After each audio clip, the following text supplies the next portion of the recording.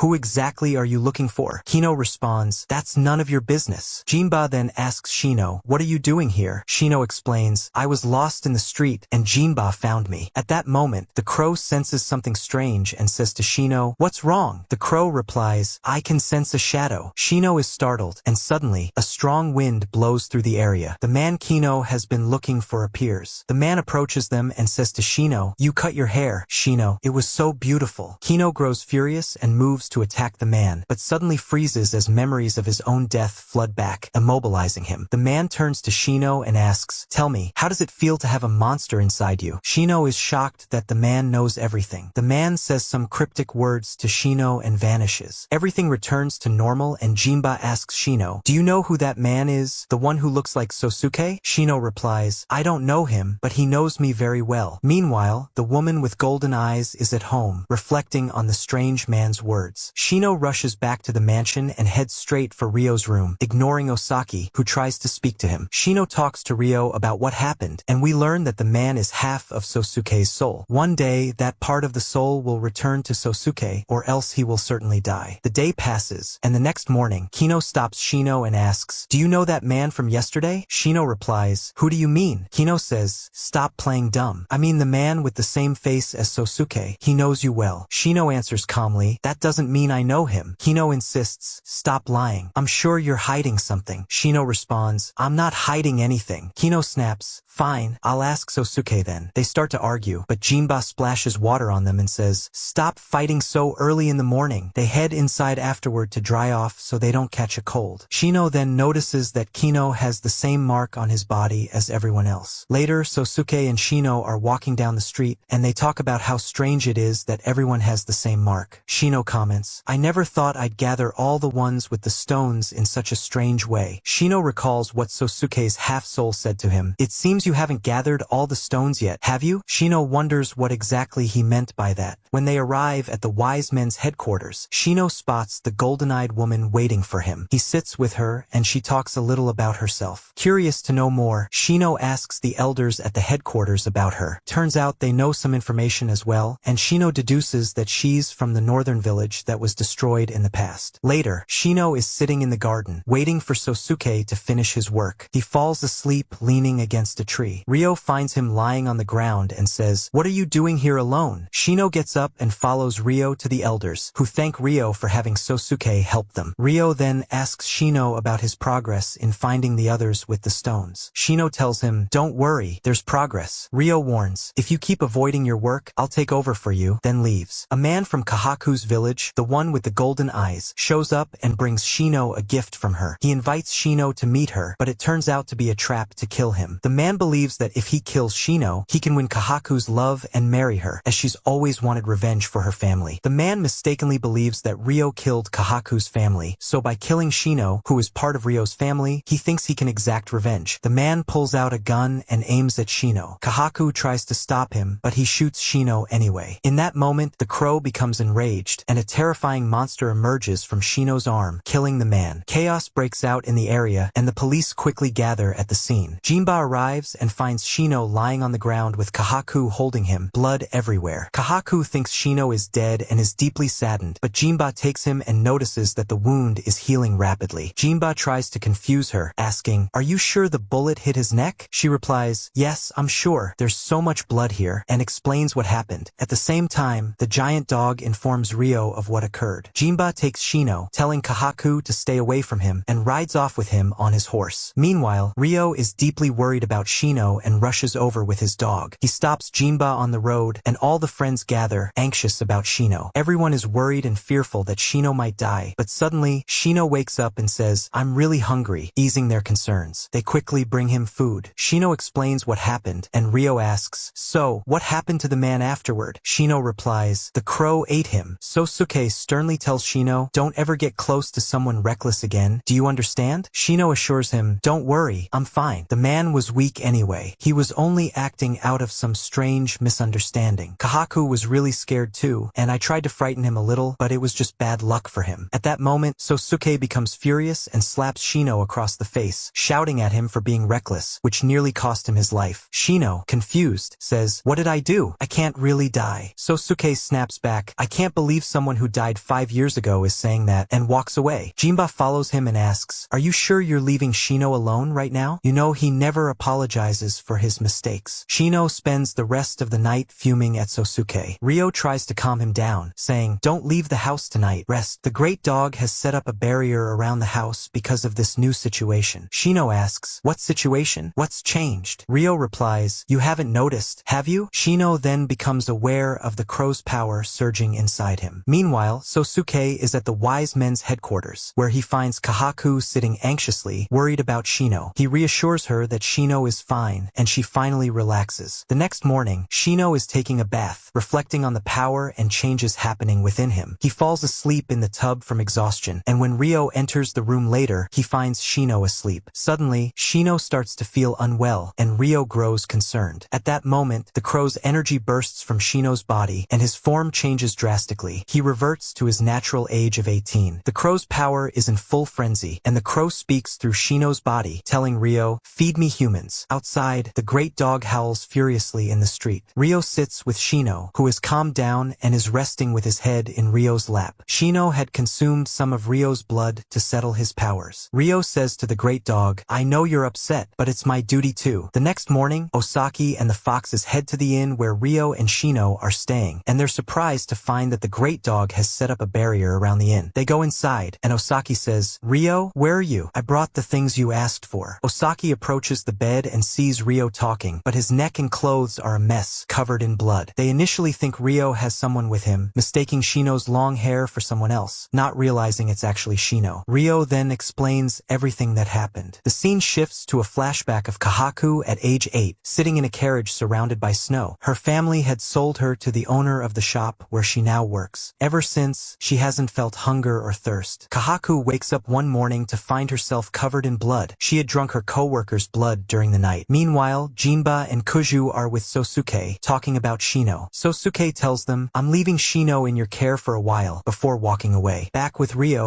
we see the foxes treating his wounds, which Shino caused after Ryo explained the situation to them. The foxes comment that they never expected Ryo could get injured like this, but Osaki tells them no one can do anything to Ryo because he wouldn't allow it, except for Shino. Osaki is surprised at Shino's true form, now an 18-year-old. Osaki asks Ryo, "Does this mean Shino's curse has been lifted?" Ryo replies, "It's not that simple. A lot happened yesterday, so this is likely temporary." At that moment, Jinba and Kuju enter the room and find Osaki and the foxes there. They've come to visit Shino and brought food as well. They ask about Shino's condition. Ryo tells them that Shino is completely asleep and asks Jinba, "Do you know anything about what happened to him?" Jinba replies, "I looked into Kahaku's background, the girl who was with Shino yesterday." Jinba then explains to Ryo all the information he gathered and says, "Since you're Shino's guardian, the man couldn't do anything to you directly, so he decided to hurt Shino to get revenge on you." Jinba also tells Ryo that Kahaku disappeared from the estate after the incident where her coworker was killed, and Ryo responds, "So, Kahaku killed her coworker herself?" At this moment, Kahaku is heading to the wise men's headquarters to see Sosuke. Meanwhile, Kuju is worried about Shino and decides to check on him. He hears Shino calling his name, and when he looks inside, he's shocked. He grabs Jinba and rushes out of the room, asking, "What happened to Shino?" Osaki says, "I knew anyone who sees Shino now would be shocked." Shino calls out to Kuju again, saying, "I'm hungry, bring me the food box." Kuju remains very nervous, unsure of what to do or how to process what's happening. Later, Ryo is walking to the temple, and Shino tells him, "I want to go with you. I won't cause any trouble. I'll just go see Sosuke so he can see how I look as an adult." Ryo agrees on the condition that Shino takes care of himself and stays out of trouble, which makes Shino very happy. Later, Kahaku is talking to Sosuke about herself. She says that her only hope was to return safely to her family and her younger siblings, but when she met Shino, she just wanted to create some good memories with him. Unfortunately, she ended up turning into a monster instead. At that moment, moment, Shino and Ryo arrive. Shino speaks kindly to her, reassuring her that he'll grant her request because he understands her feelings and knows what she truly wants. He asks for her forgiveness and tells her she's as beautiful as an angel. Then he draws his legendary sword, shows it to her, and ends her suffering by killing her. Shino feels sorrowful afterward and sits by the tree. Sosuke finds him and says, "There's no point in feeling guilty. She's not angry at you. On the contrary, she's probably very happy because you freed her." Sosuke then says, "Come on, let's go meet Maji so she can see how you look now." He goes to prepare tea to bring along. When he returns to Shino, he finds him asleep under the tree, having reverted to a child once again, just like before. In the evening, the elders of the wise men gather with Ryo at the headquarters, and the meeting concludes with a decision to summon Shino before them. They already know everything about Shino's true nature. At that moment, everyone is gathered inside the wise men's headquarters, and Shino is about to meet the priests as the foxes had requested. As he enters, a strange woman appears, and she's incredibly powerful. She mistakes Shino for an intruder and attacks him, saying, "There's a strange creature inside you. I'm gonna cut off your arm so I can study it freely." She attacks Shino again, but he quickly defends himself. The woman is shocked that Shino was able to block her attack, and the fight continues. But then, the woman uses magic on Shino, binding him and preventing him from moving. She says, "Who are you? If you don't answer, you'll suffer. Trust me." But Shino, being stubborn as usual, uses his power to free himself and attacks her again. She's stunned that he can do all of this, and Shino escapes, running to the large hall inside the headquarters of the wise men. However, Ryo catches him and says, "You look like you're having fun here, don't you?" Shino, scared that Ryo might hit him, replies, "You're lucky you managed to escape from the guardian angel in one piece." Shino responds, "In one piece? That crazy woman nearly killed me. What angel are you even talking about?" At that moment, Ryo tells him to be quiet. The guardian angel arrives and calls out to Ryo, asking, "Did you see a kid around here?" Ryo replies, "Hello, Lilith. No, I didn't see anyone." She's confused and says, "Really? Then why do I smell the scent of a non-human here?" Ryo's great hound appears and says, "You mean this? But I think you already know him." At that moment, Lilith's older brother arrives, a man who exudes both wisdom and cunning, and he takes her away. Afterward, Shino slips out from under Ryo's cloak, where he'd been hiding, and says to Ryo, "This is the first time I've seen you afraid of someone." Ryo replies, "See, but I've got some news for you. You're grounded from your allowance for a whole month." Shino cries out in despair at that moment. Later, Shino goes to see Maji in her room, which is also part of the wise men's headquarters. She's happy to see him. That evening, Shino returns home to find Kino, Kuju, and Jinba talking about the stones they all possess. They realize they were each born with one of these stones in their hands. Shino enters and finds all of these stones laid out before him. He's shocked and says, "These beads, I've been searching for them for so long." It's revealed that these beads signify a bond of brotherhood and a special connection between all of the friends. Shino is overjoyed that he's so close to completing his mission.